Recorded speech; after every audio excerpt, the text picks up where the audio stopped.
இந்தியாவில் இருந்து நேபாளத்திற்கு 10 டன் நிவாரணப் பொருட்கள் அனுப்பி வைக்கப்பட்டதாக மத்திய வெளியுறவு அமைச்சர் ஜெய்சங்கர் தெரிவித்திருக்கிறார். மேலும் இந்த இக்கட்டான சூழலில் நேபாளத்துடன் இந்தியா துணை நிற்பதாக குறிப்பிட்டிருக்கிறார். நேபாளத்தில் வெள்ளத்தால் பாதிக்கப்பட்ட மக்களுக்கு தேவையான மருந்துகள் மற்றும் அத்தியாவசிய பொருட்கள் அனுப்பி வைக்கப்பட்டுள்ளது.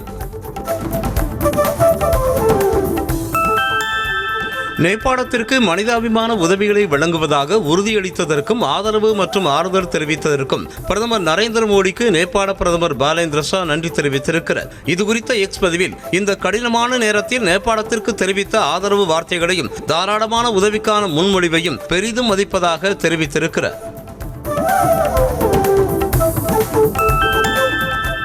நேபாளத்தில் ரசுவா மாவட்டத்தில் ஏற்பட்ட திடீர் வெள்ளத்தில் கிராமங்கள் அடித்துச் செல்லப்பட்டன.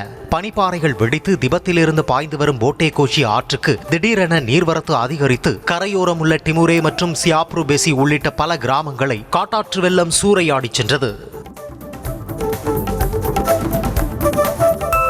நேபாளத்தில் வெள்ளத்தால் பாதிக்கப்பட்ட இடங்களில் 14 ஹெலிகாப்டர்கள் மூலம் மீட்பு பணிகள் நடைபெற்று வருவதாக நேபாள அரசு தெரிவித்துள்ளது. இந்தியர்கள் 105 பேர் உள்ளிட்ட 291 வெளிநாட்டினரை காணவில்லை என்றும் அறிவிக்கப்பட்டுள்ளது.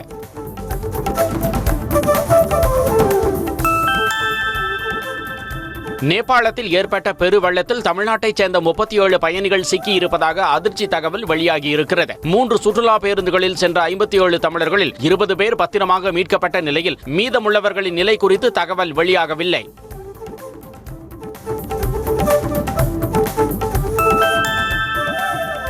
தமிழர்கள் 57 பேரை ஆன்மீக சுற்றுலாவுக்கு அழைத்துச் சென்றது கும்பகோணத்தைச் சேர்ந்த டிராவல்ஸ் நிறுவன உரிமையாளர் என்பது உறுதியாகியுள்ளது.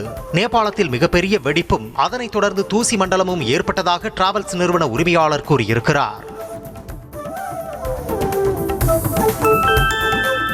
நேபாளத்தில் ஏற்பட்ட திடீர் பெருவெள்ளத்தால் ராசுவா மாவட்டத்தில் உள்ள 40 கிராமங்கள் கடுமையாக பாதிக்கப்பட்டுள்ளது. போதே கோஷி ஆற்றில் ஏற்பட்ட வெள்ளப்பெருக்கு காரணமாக 19க்கும் மேற்பட்ட பாலங்கள் சேதமடைந்ததோடு சாலைகள் மற்றும் மின்சார உட்கட்டமைப்பும் பெரும் சேதத்தை சந்தித்துள்ளன.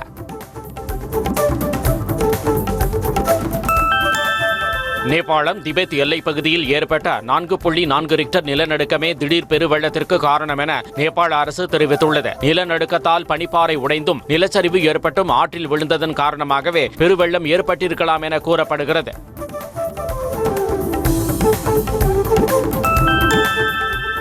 சீனா திபெத் எல்லையில் உள்ள வாகன நிறுத்துமிடம் வெள்ளத்தில் அடித்துச் செல்லப்பட்ட காட்சிகள் அங்கிருந்த கண்காணிப்பு கேமராவில் பதிவாகியிருந்தன. அங்கு நிறுத்தப்பட்டிருந்த பேருந்துகள், கார்கள் உள்ளிட்டவை அடித்துச் செல்லப்பட்ட நிலையில் உயிரை காக்க ஓடிய மக்களை வெள்ளமும் மண்ணும் மூடியது.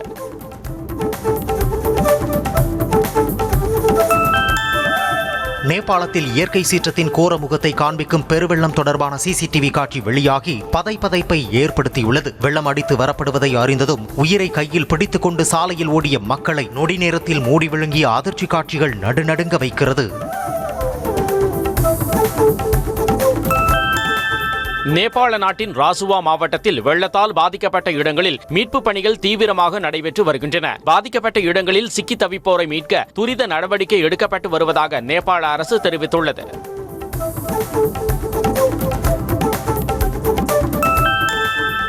நேபாளத்தைப் போலவே திபெத் நாட்டிலும் பெரு வெள்ளத்தால் கடுமையான சேதம் ஏற்பட்டுள்ளதாக தகவல் வெளியாகியுள்ளது. கடுமையான வெள்ளம் மற்றும் மண் சரிவுகளில் சிக்கி அதிக அளவில் உயிரிழப்பு ஏற்பட்டுள்ளதாக திபெத் அதிகாரிகள் தகவல் தெரிவித்துள்ளனர்.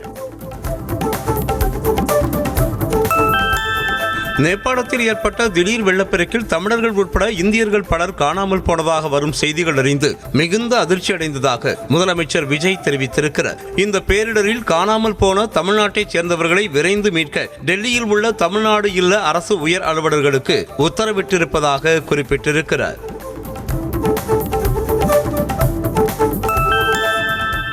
நேபாளத்தில் ஏற்பட்டுள்ள வெள்ளப்பெருக்கில் சிக்கியிருக்கும் தமிழ்நாட்டைச் சேர்ந்த மக்கள் பத்திரமாக தாய்நாடு திரும்ப வேண்டும் என்று விளைகிறேன் என திமுக தலைவர் மு க ஸ்டாலின் தெரிவித்திருக்கிறார். வெள்ளப்பெருக்கு குறித்த செய்திகள் மிகுந்த கவலை அளிப்பதாகவும் பல்வேறு மனித உயிர்கள் பலியாகி இருக்கும் சூழலில் நம் தமிழ்நாட்டைச் சேர்ந்தவர்களும் அங்கு சிக்கியிருப்பதாகவும் தெரிவித்திருக்கிறார்.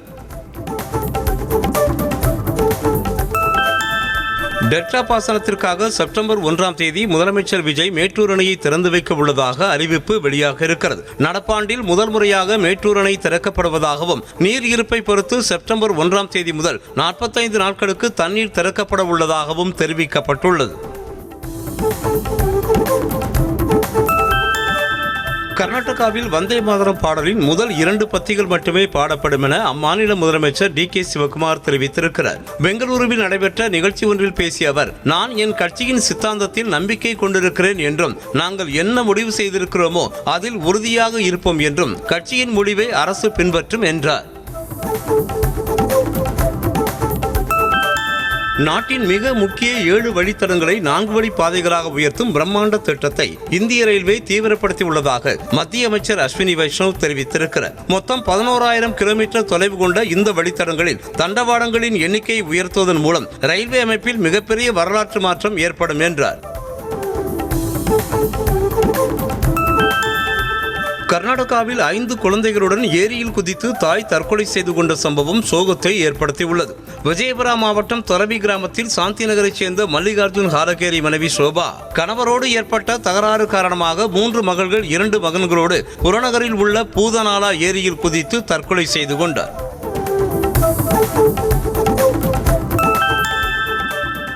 மேற்கு வங்கத்தில் அரசு மருத்துவமனையில் ஒரே மாதத்தில் 60 குழந்தைகள் உயிரிழந்தது தொடர்பாக விரிவான அறிக்கையை சமர்ப்பிக்குமாறு மருத்துவமனை நிர்வாகத்திற்கு சுகாதாரத்துறை உத்தரவிட்டுள்ளது. மாற்றா அரசு மருத்துவக் கல்லூரி மருத்துவமனையில் குழந்தைகள் உயிரிழந்த விவகாரம் தொடர்பாக சம்பந்தப்பட்ட மருத்துவர்கள் மற்றும் பிற நிர்வாக அதிகாரிகளுடன் காணொலி வாயிலாக உயர் அதிகாரிகள் ஆலோசனை நடத்தினர்.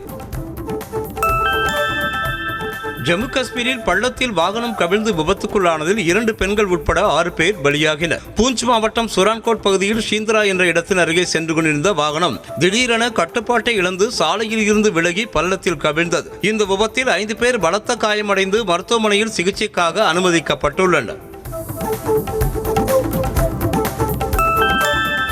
ஹிமாச்சல பிரதேசத்தில் அடுத்த கல்வியாண்டு முதல் பள்ளி சேர்க்கை விண்ணப்ப படிவங்களில் சாதிகள் கேட்கப்படாது என மாநில முதலமைச்சர் சுக்வீந்தர் சிங் சுகு தெரிவித்திருக்கிறார். சிம்லாவில் பட்டியல் சமூக நலவாரியத்தின் கூட்டத்தில் பேசிய அவர், சாதி ரீதியான பாகுபாட்டை ஒழிப்பதில் காங்கிரஸ் தலைமையிலான மாநில அரசு உறுதியாக இருப்பதாக தெரிவித்திருக்கிறார்.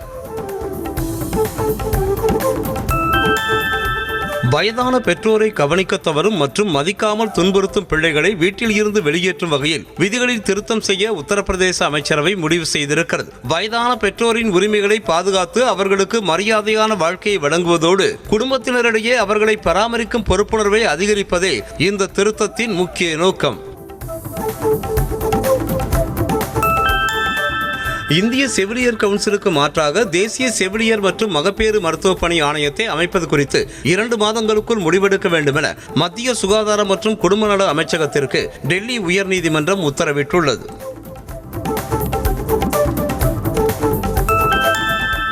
பணி நிரந்தரம் கோரி சென்னை மாநகராட்சி ரிப்பன் மாளிகையில் தூய்மை பணியாளர்கள் 7வது நாளாக போராட்டத்தில் ஈடுபட்டனர். தூய்மை பணியாளர்கள் சென்ட்ரல் ஸ்கொயர் அருகில் இருந்து ரிப்பன் மாளிகைக்கு பேரணியாக சென்று ஆர்ப்பாட்டத்தில் ஈடுபட்டனர். முதல்வர் தங்களை சந்தித்து கோரிக்கைகளை நிறைவேற்றும் வரை போராட்டம் நடைபெறும் என தெரிவித்துள்ளனர்.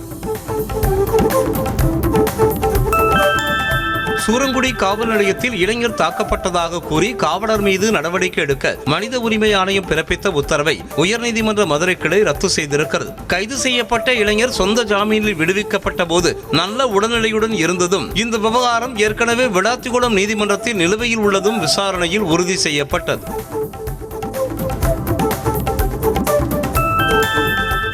தமிழ்நாட்டிற்கு ஒருங்கிணைந்த பள்ளிக்கல்வி திட்டத்திற்காக மத்திய அரசு வழங்க வேண்டிய 5,109 கோடி ரூபாய் நிலுவையில் உள்ளதை பற்றி மானிய கோரிக்கையில் பேச வேண்டிய அமைச்சர் மௌனம் காத்தது ஏன் என அன்பில் மகேஷ் பொய்யாமொழி கேள்வி எழுப்பியிருக்கிறார். நியூஸ் தமிழ் தொலைக்காட்சி வெளியிட்ட செய்தியை சுட்டிக்காட்டி மத்திய அரசு நிதி வழங்காததை மறைக்க வேண்டிய அவசியம் என்ன என்று வினவியிருக்கிறார். கடந்த காலங்களில் உயர்கல்வித்துறை மிகப்பெரிய ஊழல் சாம்ராஜ்யத்தின் கையில் சிக்கியிருந்ததாக அமைச்சர் விஸ்வநாதன் தெரிவித்திருக்கிறார். சென்னை விமான நிலையத்தில் செய்தியாளர்களை சந்தித்த அவர், தற்போது முதலமைச்சர் தலைமையில் காங்கிரஸ் தலைவர்கள் நேர்மையாக வெளிப்படையாக செயல்படுவதாக கூறினார். சென்னை அயப்பாக்கம் அருகே திருமண ஆசை காட்டி 35 வயது இளைஞரை 3 முறை குறிவைத்து பல லட்சம் ரூபாயை மோசடி செய்த தாய் மகளை போலீசார் கைது செய்தனர். வினோத்குமாருக்கு இளம்பெண் ஸ்னேகாவை திருமணம் செய்து வைப்பதாக ஆசை காட்டி அவரது தாய் மோசடியில் ஈடுபட்டார்.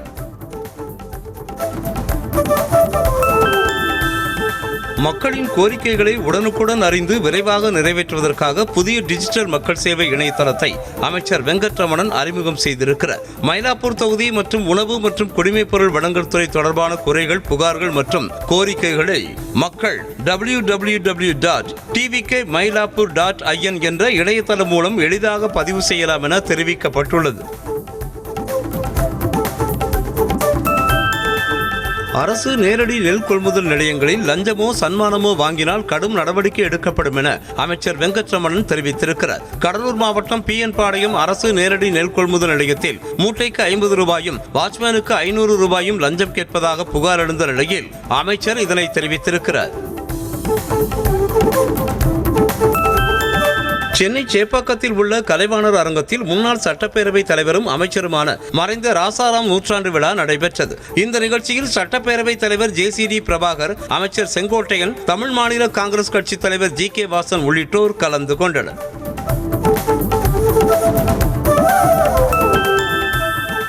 தமிழ்நாட்டில் 7 மாவட்டங்களில் பலத்த காற்றுடன் மிதமான மழை பெய்யும் என சென்னை வானிலை ஆய்வு மையம் தெரிவித்திருக்கிறது. செங்கல்பட்டு, விழுப்புரம், கடலூர், கள்ளக்குறிச்சி, திருச்சி உள்ளிட்ட மாவட்டங்களில் பலத்த காற்றுடன் மிதமான மழை பெய்யும் என்றும் தெரிவித்துள்ளது. பணி நிரந்தரம், காலமுறை ஊதியம் உள்ளிட்ட கோரிக்கைகளை வலியுறுத்தி நாளை முதல் காலவரையற்ற வேலைநிறுத்த போராட்டத்தில் ஈடுபட உள்ளதாக டாஸ்மாக் தொழிற்சங்கங்களின் கூட்டு நடவடிக்கை குழு அறிவித்துள்ளது.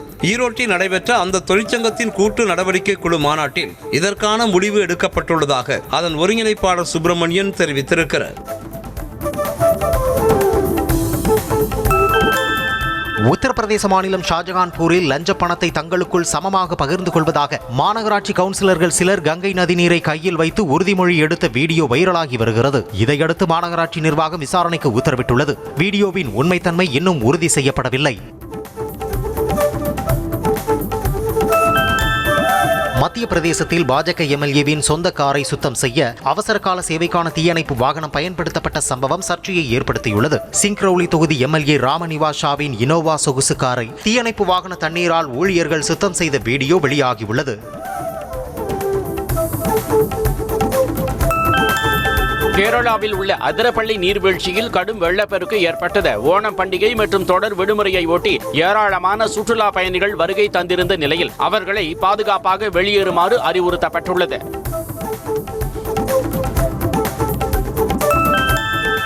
ஆந்திர மாநிலம் திருப்பதி அருகே MR பள்ளி பகுதியில் உள்ள வாணி நகரில் 4 மாடி கட்டடம் திடீரென இடிந்து விழுந்தது. இந்த விபத்தில் 3 பேர் காயமடைந்துள்ளனர். தகவல் அறிந்து வந்த மீட்பு படையினர் இடிபாடுகளை அகற்றி மீட்பு பணிகளில் தீவிரமாக ஈடுபட்டனர். மேற்குவங்க மாநிலம் ஹவுரா மாவட்டம் ஆண்டூல் பகுதியில் உள்ள அடுக்குமாடி குடியிருப்பில் ஏற்பட்ட தீ விபத்தில் 65 வயது மூதாட்டி உயிரிழந்தார். மேலும் கட்டடத்தின் பிற தளங்களில் வசித்து வந்த 12 பேர் காவல்துறை மற்றும் தீயணைப்பு துறையினரால் பத்திரமாக மீட்கப்பட்டனர்.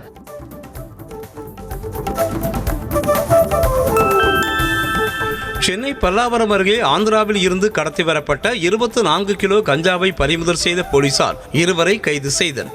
ரகசிய தகவலின் பேரில் தீவிர கண்காணிப்பில் ஈடுபட்ட போலீசார் ஆந்திராவைச் சேர்ந்த சீமான் என்பவர் அரவிந்திடம் கஞ்சா வைத்திருந்த சாக்கு மூட்டையை கைமாற்றிய போது கையும் களவுமாக பிடித்தனர். காஞ்சிபுரம் மாவட்டம் ஸ்ரீபெரும்புதூர் அருகே 8 வயது சிறுமிக்கு பாலியல் தொல்லை கொடுத்த இளைஞர் போக்சோ வழக்கில் கைது செய்யப்பட்டு சிறையில் அடைக்கப்பட்டார். மருது என்ற இளைஞன் சிறுமியிடம் தகாத முறையில் நடந்து கொண்டதாகவும் பாலியல் தொல்லை அளித்ததாகவும் புகார் அளித்ததன் பேரில் நடவடிக்கை எடுக்கப்பட்டது.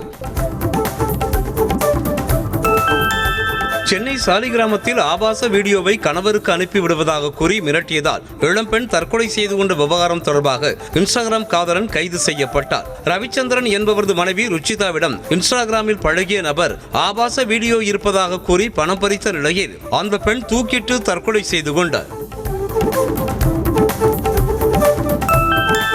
திருவள்ளூர் மாவட்டம் வெங்கல் அருகே திருமணமான அக்காவுடன் உறவு வைத்திருந்ததாக ரவுடியை கொலை செய்த தம்பி உட்பட 6 பேரை போலீசார் கைது செய்தனர். தீபா என்ற திருமணமான பெண்ணோடு ரவுடி மாறி கள்ள உறவு வைத்திருந்ததை அறிந்த கணவர் வீட்டை விட்டு தாய் வீட்டிற்கு அனுப்பியிருக்கிறார். இதற்கிடையே தீபா தூக்கிட்டு தற்கொலை செய்து கொண்ட ஆத்திரத்தில் தம்பி தீனா நண்பர்களோடு சேர்ந்து மாரியை தீர்த்து கட்டியிருக்கிறார்.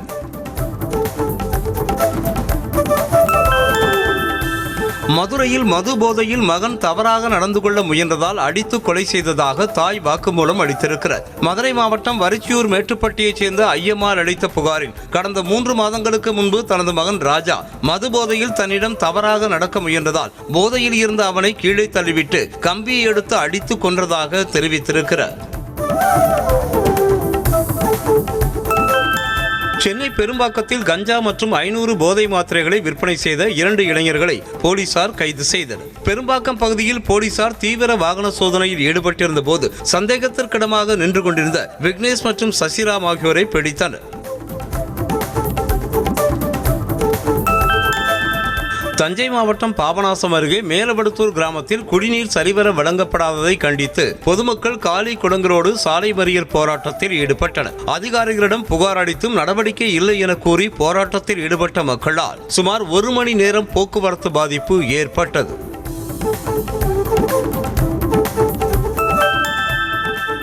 கடலூர் மாநகராட்சிக்கு உட்பட்ட வசந்தராயன்பாளையம் கிராமத்தில் மலை போல குவிந்து கிடக்கும் குப்பை கிடங்கை அகற்ற வலியுறுத்தி அப்பகுதி மக்கள் போராட்டத்தில் ஈடுபட்டனர். குப்பை கிடங்கை மூடுவதாக அறிவித்திருந்த நிலையில் இதுவரை மூடாததை கண்டித்து போராட்டத்தில் ஈடுபட்டனர். தஞ்சை மாவட்டம் திருவிடைமருதூர் அருகே வீட்டின் பூட்டை உடைத்து நகைகளை திருடிச் சென்ற 4 பேரை போலீசார் கைது செய்தனர். கடந்த 10ஆம் தேதி ஐயனார் கோவில் பகுதியைச் சேர்ந்த லட்சுமணன் தனது குடும்பத்தினரோடு சென்னைக்கு சென்றிருந்த நிலையில் மணிகண்டன், சூர்யா, வடிவேல் உள்ளிட்ட 4 பேர் வீட்டின் பூட்டை உடைத்து திருட்டுச் சம்பவத்தில் ஈடுபட்டனர். கடலூர் மாவட்டம் வேப்பூர் அருகே தகாத உறவு விவகாரத்தில் ஒருவர் கொலை செய்யப்பட்டார். கடலூர் கிராமத்தைச் சேர்ந்த ரவிச்சந்திரனின் மனைவி அஞ்சலி தேவிக்கும் அதே பகுதியைச் சேர்ந்த கார்த்திக் என்பவருக்கும் தகாத உறவு இருந்த நிலையில் கார்த்திக்கை கண்டித்து செல்போனை பறித்து சென்ற ஆத்திரத்தில் ரவிச்சந்திரனை கொலை செய்திருக்கிறார். விருதுநகர் மாவட்டம் சிவகாசி அருகே ஜாமீனில் வெளிவந்த இளைஞரின் கண்களில் மிளகாய் பொடியை தூவி அரிவாளால் வெட்டி படுகொலை செய்த பெண்ணை போலீசார் கைது செய்தனர். சிறையில் இருந்து வெளியே வந்த தங்க முனீஸ்வரன் அதே பகுதியைச் சேர்ந்த மருதாயி என்ற பெண்ணுக்கு பாலியல் தொந்தரவு அளித்ததால் இந்த கொலை சம்பவம் நடைபெற்றது.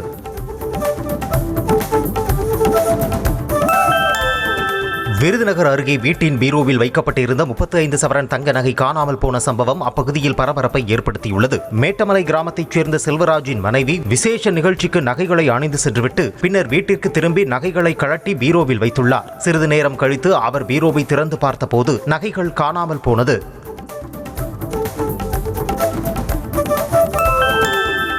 திருப்பூர் மாவட்டம் காங்கேயம் புலிமாநகர் பகுதியில் நகராட்சி சார்பாக மேற்கொள்ளப்பட்ட கழிவுநீர் கால்வாய் தூர்வாரும் பணியை பார்க்க சென்ற திமுக மற்றும் தவேகாவினரிடையே கடும் வாக்குவாதம் ஏற்பட்டது.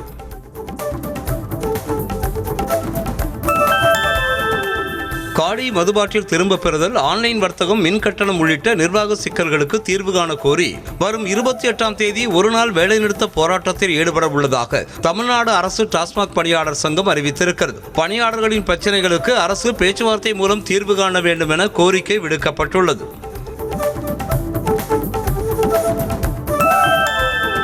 வேலை வாங்கி தருவதாக வங்கதேசத்தைச் சேர்ந்த பெண்ணை அழைத்து வந்து பாலியல் தொழிலில் ஈடுபடுத்த முயன்ற கும்பல் மீது போலீசார் வழக்கு பதிவு செய்து மர்ம நபர்களை தேடி வருகின்றனர். வங்கதேசத்தைச் சேர்ந்த ஃபரியா அக்தர் என்ற பெண்ணிடம் பியூட்டி பார்லர் வேலை வாங்கி தருவதாக கூறிய மொஹிதுல் யமோன் மற்றும் பிரிஸ்டி ஆகியோர் சென்னை வந்ததும் பாலியல் தொழிலில் ஈடுபடும்படி கூறியுள்ளனர்.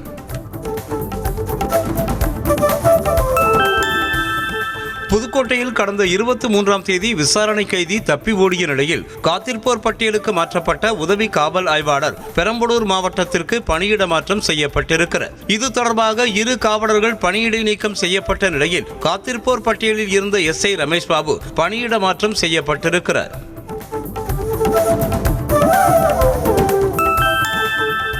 நாகை மாவட்டம் நாகூரில் மிலாது நபியையொட்டி திரளான இஸ்லாமியர்கள் கலந்து கொண்ட பேரணி நடைபெற்றது. இஸ்லாமிய பள்ளி மாணவ மாணவிகள் கலந்து கொண்ட இந்த ஊர்வலத்தில் குழந்தைகள் மீது மலர் தூவி இனிப்புகள் வழங்கி இஸ்லாமியர்கள் உற்சாக வரவேற்பு அளித்தனர். கோவை மாவட்டம் வால்பாறையில் கொட்டி தீர்த்த கனமழையால் வெப்பம் தணிந்து இதமான சூழல் நிலவியது. கடந்த சில நாட்களாகவே வெயிலின் தாக்கம் வாட்டி வதைத்து வந்த நிலையில் இரவு நேரத்தில் 1 மணி நேரத்திற்கு மேலாக பெய்த மழையால் சுற்றுலா பயணிகள் மற்றும் அப்பகுதி விவசாயிகள் மகிழ்ச்சி அடைந்தனர்.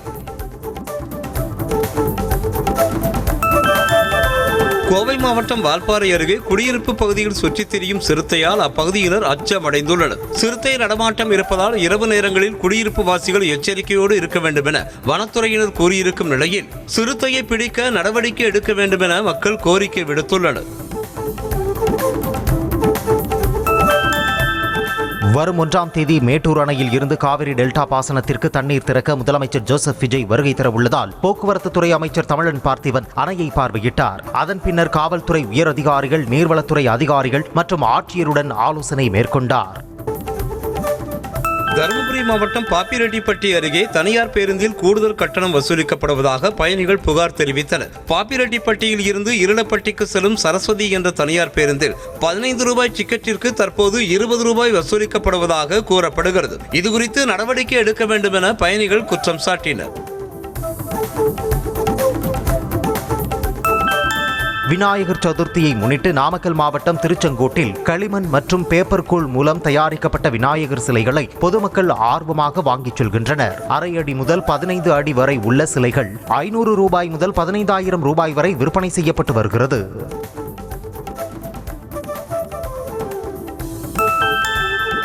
ஓணத்தையொட்டி கன்னியாகுமரி மாவட்டம் தோவாளை மலர் சந்தையில் வியாபாரிகள் கதகளி முகத்தில் பிரம்மாண்ட அத்தப்பூ கோலமிட்டு கொண்டாடினர். சுமார் 100க்கும் மேற்பட்ட பூ வியாபாரிகள் இணைந்து 1 டன் அளவிலான பூக்களை பயன்படுத்தி இந்த கோலத்தை வரைந்தனர்.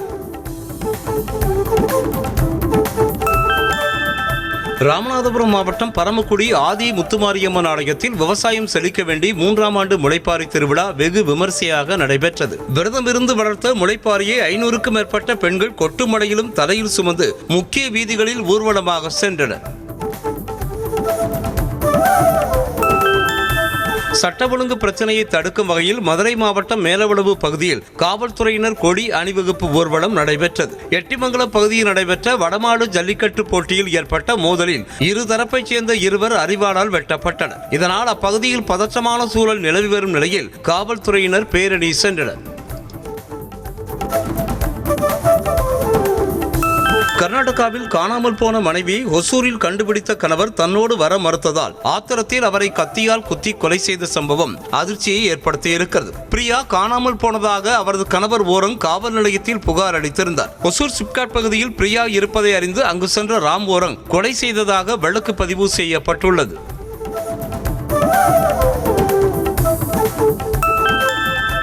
விழுப்புரம் மாவட்டம் மரக்காணம் அருகே முன்விரோதம் காரணமாக தூங்கிக் கொண்டிருந்த உறவினரை கத்தியால் சரமாரியாக வெட்டிய இளைஞர் கைது செய்யப்பட்டுள்ளார். கந்தாடு பழையத்தெருவைச் சேர்ந்த ருத்ரன் ஆத்திரத்தில் அவரது உறவினர் நேதாஜியை கத்தியால் வெட்டியதால் சிறைக்கு சென்றதன் காரணமாக முன்விரோதம் இருந்து வந்ததாக கூறப்படுகிறது.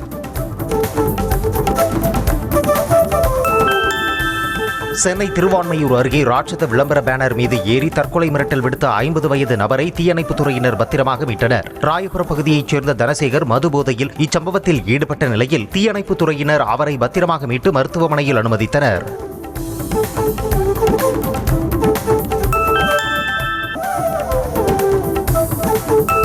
திருவள்ளூர் அருகே சாலையில் சென்று கொண்டிருந்த பெண்ணின் கழுத்தில் போட்டிருந்த 3.5 சவரன் தாலி செயினை பறித்து சென்ற மர்ம நபர்கள் 3 பேர் குறித்து போலீசார் விசாரணை மேற்கொண்டு வருகின்றனர். சுந்தரி என்ற பெண் வேலையை முடித்துவிட்டு வீட்டிற்கு சென்று கொண்டிருந்த போது இருசக்கர வாகனத்தில் வந்த 3 பேர் செயினை பறித்து சென்றதாக புகார் அளித்திருக்கிறார். தமிழறிஞர் திருவிக பிறந்த நாளில் சென்னை போரூரில் உள்ள துல்லம் கிராமத்தில் அமைந்துள்ள அவருடைய மணிமண்டபம் பூட்டப்பட்டு கிடந்ததால் மக்கள் வேதனை அடைந்தனர். ஒவ்வொரு ஆண்டும் தமிழக அரசு சார்பில் மரியாதை செலுத்தப்பட்டு வந்த நிலையில் இந்த ஆண்டு மணிமண்டபம் பூட்டப்பட்டு கிடந்தது. இதனால் தமிழறிஞர்கள் கேட் வாசலில் மரியாதை செலுத்தினர். சர்க்கரை விலை உயர்வால் நெல்லை இருட்டுக்கடை அல்வாவின் விலை கிலோ 480 ரூபாய்க்கு விற்பனை செய்ய திட்டமிடப்பட்டுள்ளதாக கூறப்படுகிறது. தற்போது 1 கிலோ அல்வா 440 ரூபாய்க்கு விற்பனை செய்யப்பட்டு வரும் நிலையில் விலை உயர்வுக்கு பிறகு 480 ரூபாய்க்கு விற்பனை செய்யப்படும் என எதிர்பார்க்கப்படுகிறது. மற்ற இனிப்பகங்களில் 20 ரூபாய் முதல் 40 ரூபாய் வரை உயர்த்தி விற்பனை செய்யப்படுகிறது. திருவள்ளூர் மாவட்டம் பெரியபாளையம் அருகே ஆத்துப்பாக்கம் ஊராட்சியில் கழிப்பிட வசதி செய்து தரவில்லை என கூறி பெண்கள் பிடிஓ அலுவலகத்தை முற்றுகையிட்டு போராட்டத்தில் ஈடுபட்டனர். 3 கிராம மக்கள் பயன்படுத்தி வரும் கழிவறைகளை மகளிர் குழுவினர் மாலை 5 மணிக்கே மூடிவிடுவதால் சிரமம் ஏற்படுவதாக வேதனை தெரிவித்துள்ளனர்.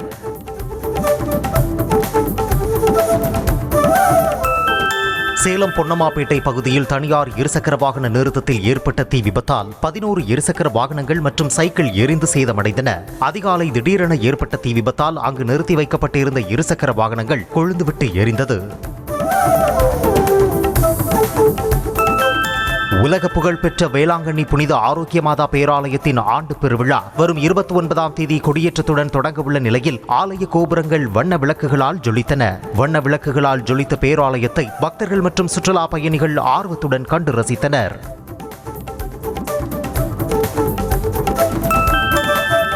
மிலாது நபி திருநாளையொட்டி தமிழகம் முழுவதும் அரசு மதுபான கடைகளுக்கு விடுமுறை அறிவிக்கப்பட்டுள்ள நிலையில் நாமக்கல் மாவட்டம் குமாரபாளையம் பகுதிகளில் சட்டவிரோதமாக மதுபானங்கள் விற்பனை செய்யப்படுவதாக குற்றச்சாட்டு எழுந்துள்ளது. இதனை காவல்துறையினர் கண்டுகொள்ளவில்லை எனவும் அப்பகுதி மக்கள் வேதனை தெரிவித்தனர். நீலகிரி மாவட்டம் கூடலூர் அருகே நம்பாலக்கோட்டை பகுதியில் தேயிலை தோட்டத்தில் அமர்ந்திருந்த புலியால் மக்கள் அச்சமடைந்தனர். ஏற்கனவே ஓவேலி பகுதியில் 2 பேரை தாக்கிக் கொன்ற புலியை பிடிக்க வனத்துறையினர் 6 நாட்களாக போராடி வருவது குறிப்பிடத்தக்கது.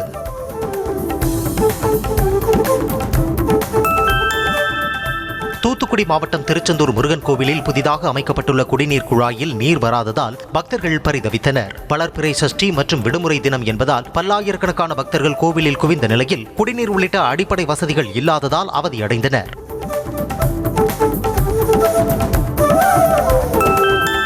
விருதுநகர் மாவட்டம் திருவில்லிபுத்தூரில் போதை ஒழிப்பு மற்றும் பெண்கள் குழந்தைகளுக்கு எதிரான பாலியல் குற்றங்கள் குறித்து விழிப்புணர்வு ஏற்படுத்தும் வகையில் பேரணி நடைபெற்றது. நண்பர்கள் ரோட்டரி சங்கம் சார்பில் நடைபெற்ற பேரணியில் சுமார் 1000 பள்ளி மாணவ மாணவிகள் பங்கேற்று 300 அடி நீள தேசிய கொடியை ஏந்தியபடி போதைக்கு எதிரான பதாகைகளுடன் பங்கேற்றனர்.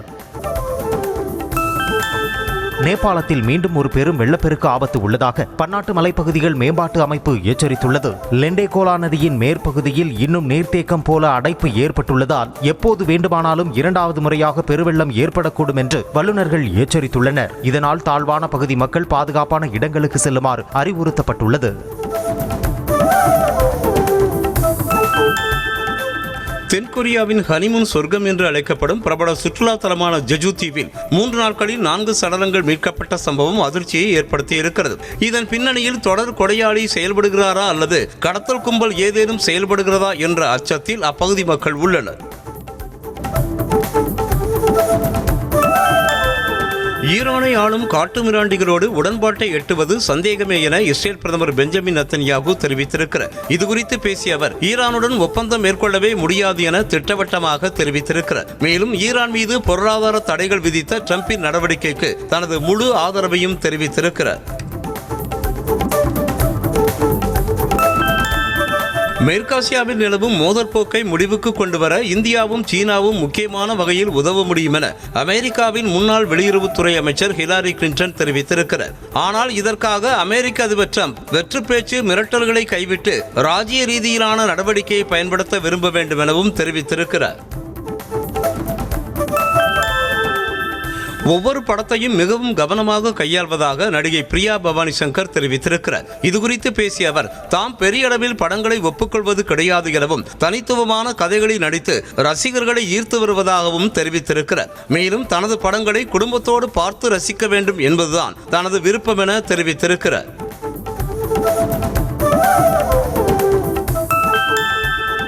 அல்லு அர்ஜுன் நடிப்பில் அட்லி இயக்கும் ராக்கா படத்தில் பிரபல மலையாள நடிகை ஐஸ்வர்யா லட்சுமி இணைந்துள்ளதாக தகவல் வெளியாகியுள்ளது. இதில் அவர் மிரட்டலான வில்லி கதாபாத்திரத்தில் நடிக்க இருப்பதாக கூறப்படுகிறது. ஆனால் இதை படக்குழு இன்னும் அதிகாரப்பூர்வமாக அறிவிக்கவில்லை.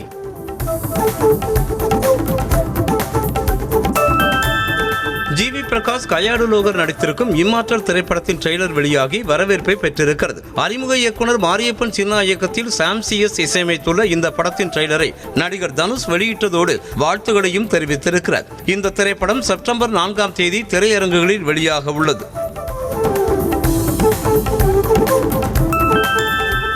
கேரள திரைத்துறைக்கு அக்டோபர் 10ஆம் தேதிக்குள் தொழில்துறைக்கான அந்தஸ்து வழங்கப்படும் என மாநில சினிமா கலாச்சார மற்றும் சுற்றுலாத்துறை அமைச்சர் விஷ்ணுநாத் தெரிவித்திருக்கிறார். இந்த நடவடிக்கை குறித்து பல்வேறு முக்கிய அதிகாரிகளோடு ஆலோசனை மேற்கொண்டு வருவதாகவும் இதனால் திரையரங்க உரிமையாளர்கள் மற்றும் தயாரிப்பாளர்கள் பெருமளவில் பயனடைவார்கள் எனவும் தெரிவித்திருக்கிறார். நடிகர் யாஷ் நடிப்பில் உருவாகியிருக்கும் டாக்ஸிக் திரைப்படம் கலவையான மற்றும் எதிர்மறையான விமர்சனங்களை பெற்ற போதிலும் திரையரங்குகளில் வசூல் சாதனை படைத்து வருகிறது. யாஷின் கம்பீரமான நடிப்பு மற்றும் மாஸ் காட்சிகளால் ரசிகர்களை கவர்ந்து முதல் நாளிலேயே திரையரங்குகளை நிரம்ப செய்து 60 கோடி ரூபாய் வசூலை தாண்டி பாக்ஸ் ஆபீஸில் வரலாற்று சாதனை படைத்திருக்கிறது. ஆசிய விளையாட்டு பெண்கள் கிரிக்கெட் போட்டி கால இறுதியில் இந்தியா ஜப்பான் அணிகள் செப்டம்பர் 18ஆம் தேதி மோதுகின்றன. ஜப்பானில் செப்டம்பர் 29ஆம் தேதி தொடங்கும் கிரிக்கெட் போட்டிக்கான அட்டவணை வெளியாகியுள்ளது. இதில் இந்திய அணிகள் நடப்பு சாம்பியன் அந்தஸ்துடன் களமிறங்குகின்றன. பெண்கள் இறுதிப் போட்டி செப்டம்பர் 22ஆம் தேதி நடைபெறுகிறது. இலங்கைக்கு எதிரான 2வது டெஸ்ட் போட்டியிலும் இந்திய அணி வெற்றி பெறும் நிலையில் உள்ளது. கொழும்புவில் நடைபெற்று வரும் 2வது டெஸ்டின் முதல் இன்னிங்ஸில் இந்தியா 503 ரன்களுக்கு டிக்ளேர் செய்தது. இலங்கை 290 ரன்களுக்கு ஆல் அவுட் ஆனதால் ஃபாலோ ஆன் பெற்று 2வது இன்னிங்ஸை தொடங்கியது. 4வது நாள் ஆட்ட நேர முடிவில் இலங்கை 2வது இன்னிங்ஸில் 6 விக்கெட்டுகள் இழப்பிற்கு 229 ரன்களை எடுத்திருக்கிறது.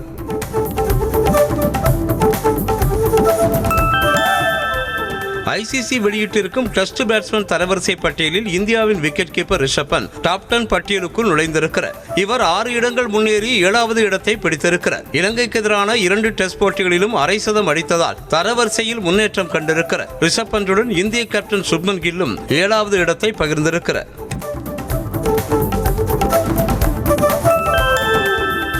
ராமநாதபுரத்தில் அமைந்துள்ள சமயபுரத்து ராஜமுத்து மாரியம்மன் கோயிலில் முளைப்பாரி திருவிழா வெகு விமர்சையாக நடைபெற்றது. காப்பு கட்டி விரதமிருந்த பக்தர்கள் முளைப்பாரியை தலையில் சுமந்து ஊர்வலமாக எடுத்து சென்று தங்களது நேர்த்திக்கடன்களை செலுத்தி வழிபாடு செய்தனர். கன்னியாகுமரி மாவட்டம் திருவட்டாரில் அமைந்திருக்கும் ஆதிகேசவ பெருமாள் கோவிலில் ஓணம் பண்டிகையொட்டி ஓணவில் சமர்ப்பிக்கும் நிகழ்ச்சி விமர்சையாக நடைபெற்றது. அர்ச்சகர்கள் 28 ஓணவில்களை ஏந்தி மேலதாளங்கள் முழங்க கோவில் பிரகாரத்தை சுற்றி வந்ததை அடுத்து கிருஷ்ணசாமி சன்னதியிலும் ஆதிகேசவ பெருமாள் கருவறையிலும் வைக்கப்பட்டது.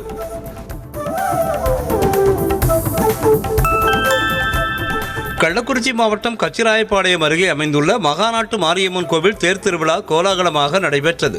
மலர்களால் அலங்கரிக்கப்பட்ட தேரில் மாரியம்மன் சிறப்பு அலங்காரத்தில் எழுந்தருளிய நிலையில் மேளதாளங்கள் முழங்க ஆட்டம் பாட்டத்துடன் திரளான பக்தர்கள் பக்தி முழக்கங்களோடு தேரை வடம் பிடித்து இழுத்து அம்மனை வழிபாடு செய்தனர்.